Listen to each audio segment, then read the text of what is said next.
O- Oke, saya kasih contoh ini untuk yang integrasi ini. Jadi integrasi contohnya Indosat. Indosat itu kan dulu memiliki dua macam kartu ya, tiga sebetulnya. Tapi saya mau bahas dua, yaitu yang GSM, yaitu Mentari dan IM3. Dulu kan mereka dua kartu yang berbeda ya untuk melayani market yang berbeda. Tapi sekarang kita lihat mereka punya satu nama, yaitu kartu kartu kartu simpat bukan kartu Mentari kalau nggak salah namanya. Jadi mereka mengintegrasi, nggak seperti dulu lagi mereka bikin Mentari dan IM3. Nah, itu salah satu cara yang dilakukan dalam strategi bertumbuh.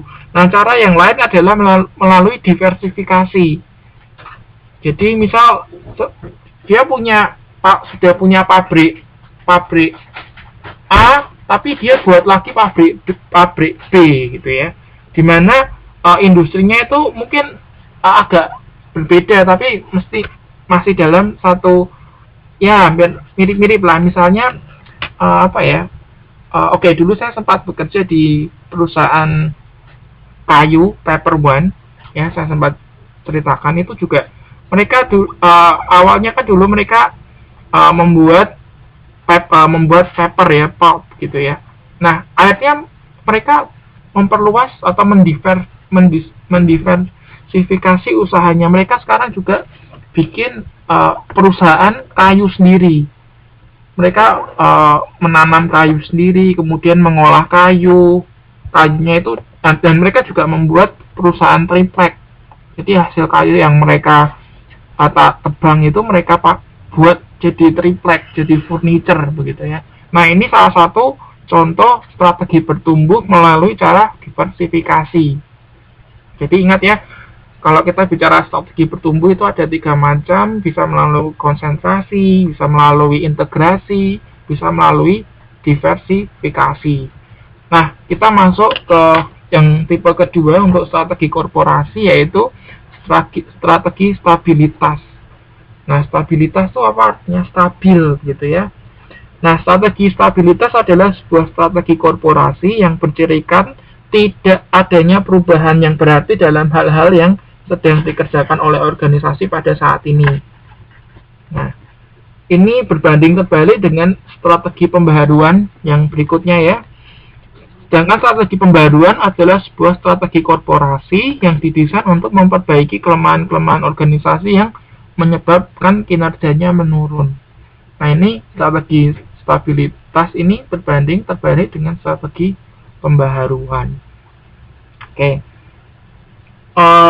Oke, kita masuk ke tipe yang ketiga, strategi pembaharuan atau renewal strategy. Adalah sebuah strategi korporasi yang didesain untuk memperbaiki kelemahan-kelemahan organisasi yang menyebabkan kinerjanya menurun. Nah, menurut Robbins and Coulter ada dua pilihan strategi pembaruan, yaitu strategi pengurangan yang bersifat jangka pendek dan strategi berbalik arah untuk masalah-masalah kinerja organisasi yang lebih serius. Nah, ini 3 strategi yang saya tuliskan ini, strategi kepemimpinan biaya, strategi diferensiasi, dan strategi fokus ini menurut Porter. Jadi strategi ini disebut strategi bersaing generik dari Porter, Robbins, and Coulter. Jadi 3 orang ini menciptakan tiga macam strategi bersaing, di mana bagian dari strategi pembaharuan. Oke, saya akan jelaskan strategi kepemimpinan biaya atau cost leadership strategy. Pengertiannya adalah strategi yang menjadikan efisiensi sebagai sumber keunggulan dibanding pesaing. Dalam strategi ini yang unggul adalah perusahaan yang berproduksi paling efisien. Jadi yang efisien, yang cost-nya paling sedikit, nanti kan ini akan mempengaruhi harga produk. Nah, ini yang dipakai. Jadi bagaimana perusahaan ini bisa membuat produk semurah-murahnya supaya menang gitu ya, supaya menjadi pemimpin melalui harga murah itu gitu.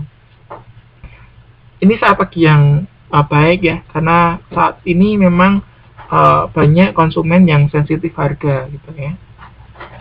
Jadi strategi ini bisa dipakai untuk market yang sangat sensitif harga. Kemudian strategi pembaharuan yang kedua adalah strategi diferensiasi.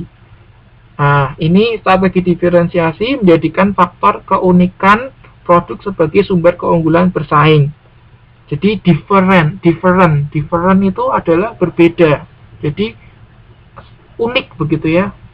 Keunikan ini ditonjolkan itu untuk menjadi pemenang atau menjadi unggul dalam bersaing. Dengan strategi ini, perusahaan dapat menjadikan skop pasar yang sempit sebagai sumber keunggulan bersaing. Nah, itu ya.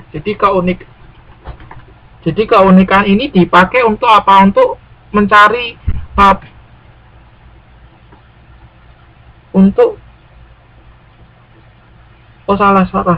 Dengan strategi ini, perusahaan dapat mencapai sasaran dengan menawarkan produk yang berbeda dari produk pesaing. Jadi intinya strategi ini kita menawarkan satu keunikan yang tidak dimiliki perusahaan lain. Contohnya ini, saya beberapa hari ini lihat itu Sony, perusahaan Sony itu dia buat jam tangan. Jam tangannya ini pakai sistem operasi Android. Saya pikir ini satu keunikan yang mau dijual oleh Sony ini ya. Jam tangan pakai sistem Android, sepertinya bisa dipakai untuk telepon ini ya. Nah, ini satu inovasi yang baik. Nah, strategi ini salah satu strategi diferensiasi yang dipakai oleh Sony gitu ya. Nah, yang ketiga adalah strategi fokus. Strategi fokus atau tadi yang sudah saya sebutkan awal tadi ya, strategi fokus menjadikan skop pasar yang sempit sebagai sumber keunggulan bersaing. Dengan mempersempit segmen yang dilayani dibanding pesaing, sebuah perusahaan lebih mampu memahami dan memenuhi kebutuhan dan keinginan pelanggan yang unik. Ini contohnya ini, dulu ada artis yang gendut itu namanya Dewi Huges itu ya. Dewi Huges itu menggunakan strategi fokus ini, artinya apa? Dia buat toko khusus melayani pakaian-pakaian untuk wanita yang berbadan besar. Nah, ini salah satu strategi fokus yang baik. Jadi memang pasarnya sempit memang kan. Jadi kita lihat kan wanita-wanita yang berbadan super besar itu kan nggak terlalu besar. Nah, tapi ini dilihat satu skop pasar yang sempit. Ya, jadi dijadikan market. Nah, ini salah satu contoh strategi fokus, gitu ya. Nah, yang kedua adalah tadi ingat ya, strategi itu ada secara garis besar ada strategi korporasi, ada strategi bisnis, dan ada strategi dan strategi fungsional. Nah, kita masuk yang kedua, strategi bisnis. Robbins and Coulter mengemukakan bahwa teori-teori manajemen utama itu berkembang dari yang ini ya. Tadi saya juga sempat sampaikan bahwa strategi bisnis itu tidak terlepas dari ilmu manajemen. Nah, ini Robbins and Coulter ini mengemukakan bahwa teori manajemen utama atau major management theories itu berkembang. Jadi berevolusi juga. Yang pertama dari scientific management, kemudian general management theory, quantitative approach to management, organizational behavior, system approach, dan yang terakhir adalah contingency approach. Oke, saya pikir itu nggak terlalu itu ya. Tapi oke lah, saya akan bahas sedikit kembali ke sini. Jadi scientific management itu membahas mengenai penggunaan metode ilmiah untuk menggambarkan sebuah cara yang terbaik untuk mengerjakan sebuah pekerjaan. Jadi ini awal mulanya ilmu manajemen ya. Jadi scientific management theory ini membahas mengenai penggunaan metode-metode ilmiah untuk menggambarkan sebuah cara yang terbaik untuk mengerjakan sebuah pekerjaan. Dan selanjutnya adalah general management theory, membahas manajemen